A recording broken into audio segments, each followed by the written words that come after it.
bakal pitakon karo kowe kabeh. Amarga kowe wis kumawani gawe geger ing Tulungagung, rusak negara Tulungagung. Apa sing dadi sumedyamu? Dadi kowe ora ngrumangsani lakon Tulungagungmu gawe Bupati Tulungagung wong keparak birajikan Lah kowe kok bisa kondo sing kowe wae? Wirang apa sing bakal dilakoni dulurku lanang? Kakang Jalawaja. Ora aku. Wis diboyong ning Tulungagung. Wis pirang-pirang taun bebasan kucing diwenehi gelar ora dipangani iki tembung kabro. Sing kleru iki dudu Kanjeng Adipati Tulungagung ora. Ning sing kleru ponakanmu Wulan Sari. Lho kok bisa kleru? Salah iki salah Mas. Ponakanmu wis wani teko ana ing Tulungagung. Wis anyar. Sapa wonge? Sak menit nyawang. Wong diteri kok ora dipangan. Lah yo kleru to. Apa kaya ngono ku? Sajane anake Nalendra, anake bupati, njur sak menang-menang nggone nggunakake panguasane. Ora tegesak menang-menang nggunakake panguasane ora. Ning kabeh mau kasunyatan. Lah nek ponakanmu uga seneng anake Bupati Tulungagung. Ning Wulan Joko kudu tanggung jawab dina iki. Tanggung jawabe manggon iki. Kudu gelem ngrabeni ponakku. Nek Wulan Joko iki pancen gelem. Ning sing ora gelem iki bapake Bupati Tulungagung. Kenapa? Amarga isin duweni mantu. Anake rampok, anake maling. Apa maneh anake begengge. Biyen ora buntelan, saiki ora buntel. Kenapa? Saiki kok gendho ngono? Apa keduwong sampurine? Saiki nek pancen niatmu sing gawe geger Tulungagung, aku sing tanggung jawab. Kowe ora trimo. Ayo.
kandhani tak gawe 3 menit tak suleti mrecon. Tenang.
Apa?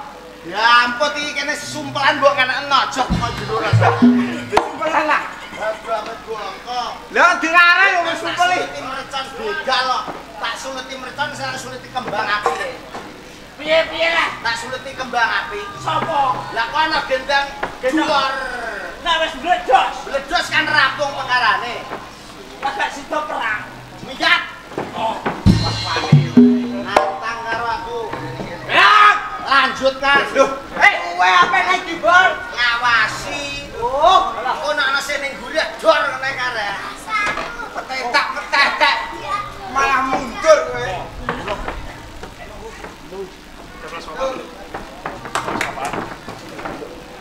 Woi, woi.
Kumpulane kok kaya kene.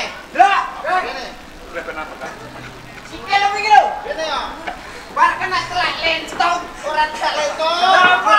Kono ora telek. Parah. Jadi ya. Anak buah.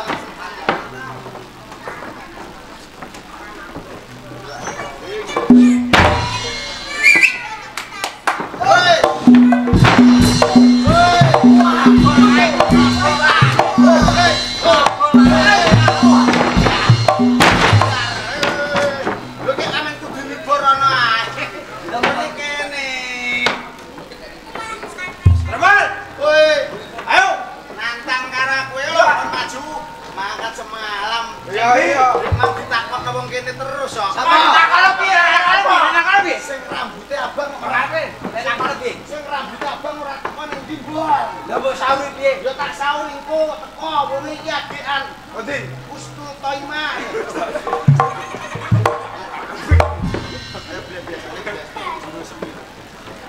Ayo. Situ milu jauh penek angin. Oh iya. Ya.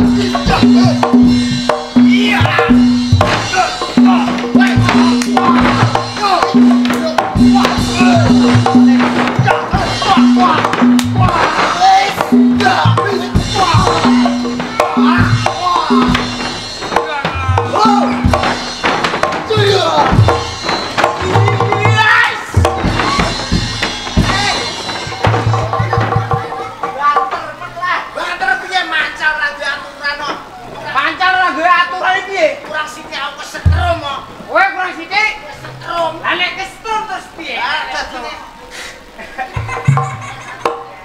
Kowe kena setrum. Aku bersyukur dan alhamdulillah. Lho kok iso bersyukur? Kowe kan kena setrum. Ya, Akan meninggal dunia. terus dunia. Dunia dengan sengsara. Lah, Karena kena setrum. aku bersyukur. Lah kok bersyukur? Kan bojo ayu tak temu aku. Ayuan dek kae. Iya, Saiki elek. Saiki piye to? Lah mane ayu tak idak-idak raine dadi elek. Piye? Masa berapa? Bisul. Bisul 8.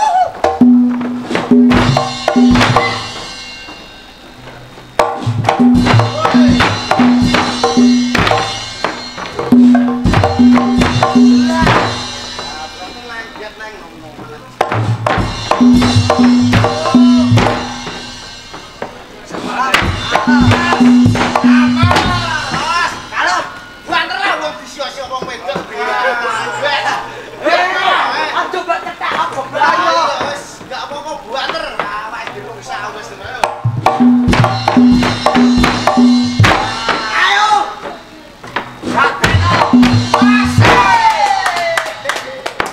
Yo.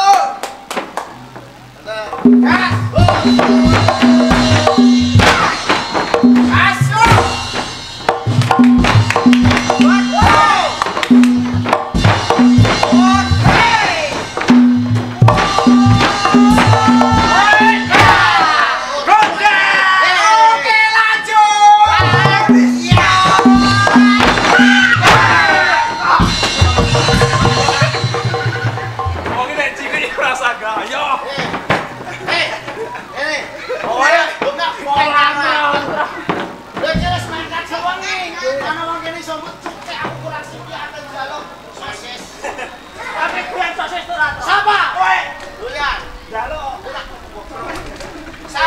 Mancali kancane.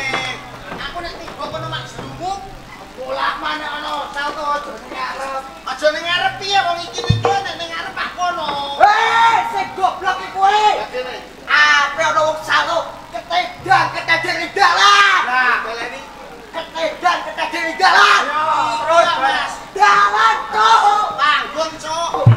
Iki lho, dalan iki panggung koprak. Iku dalan. Kowe gelem iki ora. Kerenge cah. Karo mertuane nek kerenge mbok. Kene sampe ngene kolak-kolak. Mbote. Bar diteleki anake. Iya, Bos. Nganggo tangan sitok. Sapa? Sapa? Alas tangan sing. Awas. Salto sing aneh-aneh. Iso ora? Pasti ngene iso ora? Iso satu menit ra iso. Aku percaya nek kowe iso. Ayo, ayo. Ayo le. Wala lagi ini.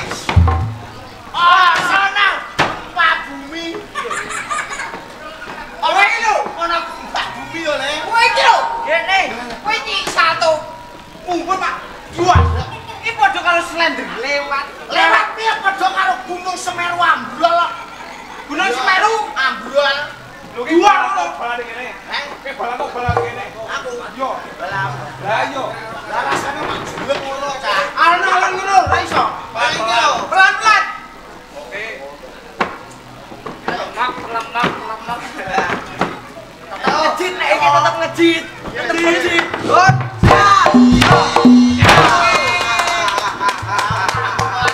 Tambuhan tau operasinya akan meletek. Meletek apa? Gua akan meletek ke kondur jagongan karo widodari. Pas penonyi.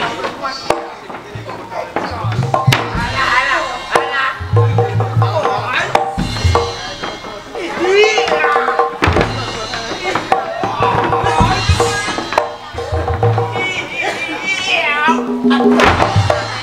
Mataku gosok matane. Lah mataku PC, kowe aja nengko. Aduh. Nek mangancen batu ora lene jobong iki kan. Kowe aja kono. Patah kene. PC tenan ta. Cek kedroke. Ora ra pece. Iya nek tak sebule. Ora sampe. Aku lah. Kedrok. Apa nek iki terus agak pece. Dene yo.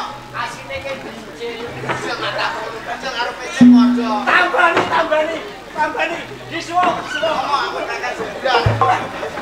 Aku sebur telu. Aku dadi model. Aku disebut telu mangko. Aku ngomong aku dadi model. Mah. Mandi lho, Tro. Aku tahu disembur malah gas kabeh. Sing dolan nang omahku ya. Iya. Wong 10 seminggu. Bongko kabeh. Wah, kematam lho. Jare wong 10. Wong 10 dolan nang omahku. Seminggu nukono gula aku. 3 ton. Berarti anake bongko. Degawe Lah bongko tapi ya ditukono gula. Ora ndek gawe. Apa? Anakku kupaan. Jare anakne slimo ngono. Ora masalah kan aku bibitan kok. Sini bibitane elik ya ora paling didol. Iki ning. Hah? Satu sing aneh. Ya. Ya kok. Ais.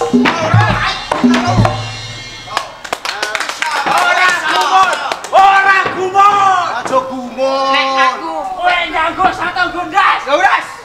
Baturku iso. Ora gumun, ora gumun. Baturku aja sing tro. Karo berarti kok tani lho. Dhuwur dadek, dhuwur lho. Ora apa-apa timbang as. Dhuwur. Ora dadek. Hei. Gumun. Dhuwur cek ayo. Ora apa-apa. Bojo micayu. Ya. Nek mirip apa jelok ngono. Aduh tenan. Oh, mengar sik ngene. Ini celah tukar. Iya teko lho Vietnam malah langsung teko silang e. Kok kene langsung teko silang. Oh, paling babak tebu. Matamu kono. Lah apa? Ah, salah le. Hei, di mana minggir nek malah piro? Minggir sik. Iya. Hei, ayo tak godhon iki. Ayo. Godhon mantap.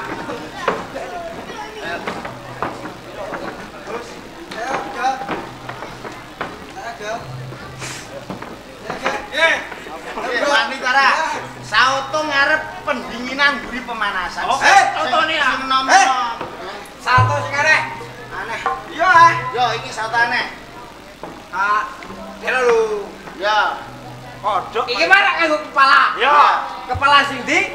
Sing dhuwur, kepala atas. Iki kepala bapak. Waduh, wah. Duwe piye? Yo ono.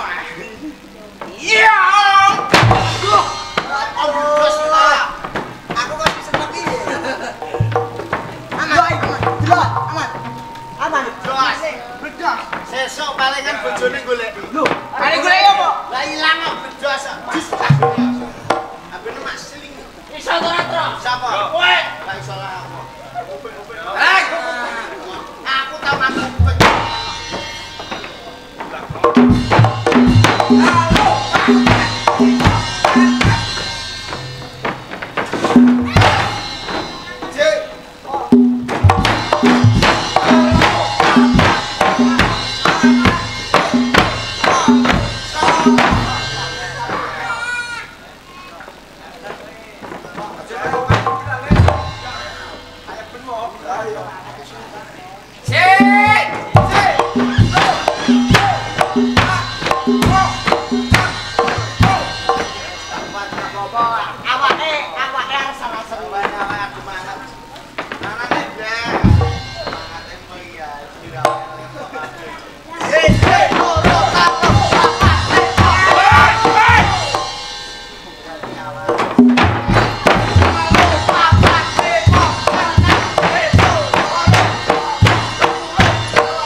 maneman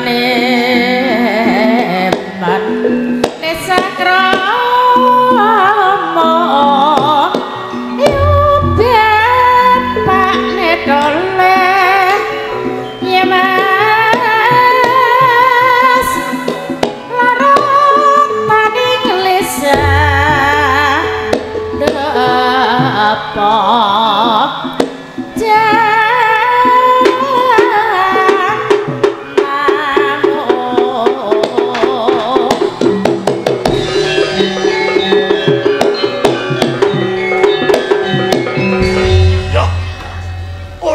babar pisan. Nek pancen anak wae Jalawaja. Kabeh wis disengaja nek bakal ngrusak ing kabupaten.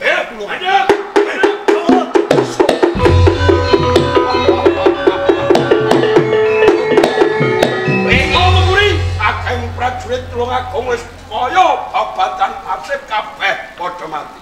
Jalawaja. Senajan sekabeh para prajurit ana ing Tulungagung padha santun dan sing kaya mangkono. Nanging waton aku sik gumlegir ing jagat ora bakal lakon kowe ngringkehake ing Kabupaten Tulungagung. Tembungmu sing pungkasan sing tanteni. Ayo tangkep Jojo. Ayo aku. Oh iya. Oh biar.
Pendopagung Kabupaten Trenggalek sing datang tak timbali ana kawigaten menyang Purbanegara. Duh Kanjeng. Nggih nyuwun pangapunten sadèrèng. Amargi rikala semanten panjenengan menika sampun utusan dhateng kula kang supados njagi katentreman wonten ing Kabupaten Tulungagung. Iya. Ewa dene semanten. Sampunipun kula nindakaken jejibahan jagi wonten ing Kabupaten Tulungagung. Wonten satengah pawongan ingkang kumawani rawuh wonten ing Kabupaten Tulungagung. Mboten wonten sanes nggih menika Jalawaja sak kanca rawuhipun. Durung sawantara suwe ngonira jaga marang katentremaning negara ing Kabupaten Tulungagung. Ing kono ana tekaning Jalawaja sak Balawadyan. Nggih, panjenengan. Kabeh iki mau panjenengan aku pitaya apa kang sira aturake? Sebab apa? Runtik penggaling Jalawaja. Tuk nalika semono pancen putraning Wulan Sari dak tundung saka ing Kabupaten Tulungagung. Merga aku rasa rujuk kalamun Wulan Doko bakal mundhut garwa marang Wulan Sari. Duh Kanjeng, pancen sedaya atur panjenengan menika leres. muringanipun Jalawaja lan sak kanca rawangipun menika namung perkawis nggih menika anakipun Jalawaja nggih Wulangsari ngaten ingkang sampun panjenengan tundung saking Kabupaten Tulungagung. Delok ing penggalih Jalawaja ngantos utusan dhateng para kanca rawangipun ngrisak negari wonten ing Kabupaten Tulungagung. Yen kaya ngono tumindak ing Jalawaja, sak kanca rawange nedya bakal ngringkehake marang kawibawan ana ing Kabupaten Tulungagung. Pancen leres. Nanging kula menika tasih hangemuti.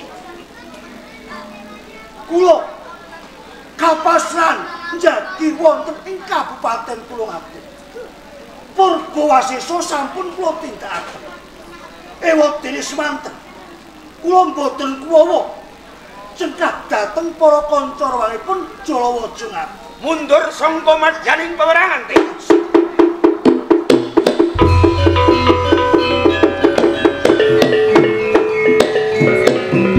Yen kaya ngono panjenenganku wis bisa ndudut marang garising palugon. Nedya Jalawaja sak bola wadyane sangka ing Gunung Ujo mrepeki ing lewatan Kabupaten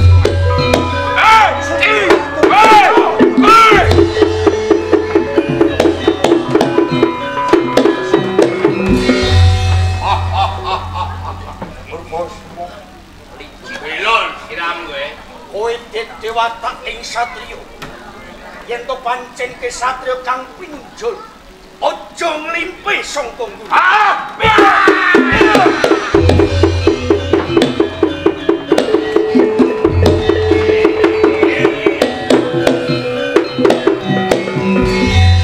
Umantong kowe gelem ngomyongi tumindake Kakang Jalawaja ora? Aku ngerti kok duwike sapa. Dua dompet gelem ora? Dompet karo akeh ngono. Ora ana duwe ora dompet. Gelem ora? Dulu.